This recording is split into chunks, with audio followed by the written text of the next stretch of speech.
ప్రసవ సమయంలో కడుపులో కత్తి మర్చిపోయారా? ఖమ్మంలో తల్లి బిడ్డల చావుకి ఎవరు బాధ్యులు? ప్రభుత్వ నిర్లక్ష్యమా లేక వ్యవస్థ లోపమా?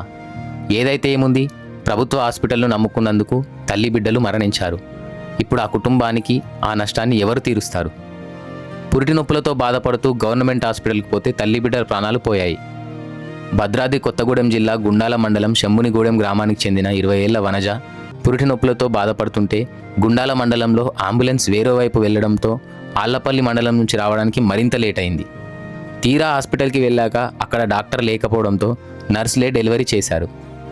తీవ్ర రక్తస్రావం కావడంతో ఖమ్మంకి తరలించినా లాభం లేకపోయింది.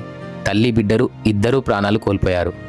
అయితే ఇందులో మరో ట్విస్ట్ ఏంటంటే, వనజ అంత్యక్రియలు చేశాక అక్కడ ఉన్న బూడిద భస్మంలో ఆపరేషన్ కత్తెర లభించిందని, దాన్ని చూసి అందరూ షాక్ అయ్యారు. కడుపులో కత్తెర మర్చిపోవడం ఏంటని నిలదీస్తున్నారు. ప్రభుత్వ నిర్లక్ష్యం వల్లే వీరి నిండు ప్రాణాలు కోల్పోయాయని తల్లిదండ్రులు, బంధువులు నిలదీస్తున్నారు.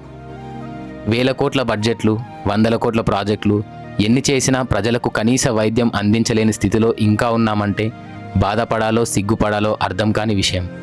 దీనికి బాధ్యులెవరు? పోయిన 2 ప్రాణాలని ఎవరు తిరిగిస్తారు? దీనికి కారణం ప్రభుత్వ నిర్లక్ష్యమా లేక వ్యవస్థ లోపమా? మీ అభిప్రాయం కామెంట్ రూపంలో తెలియజేయండి.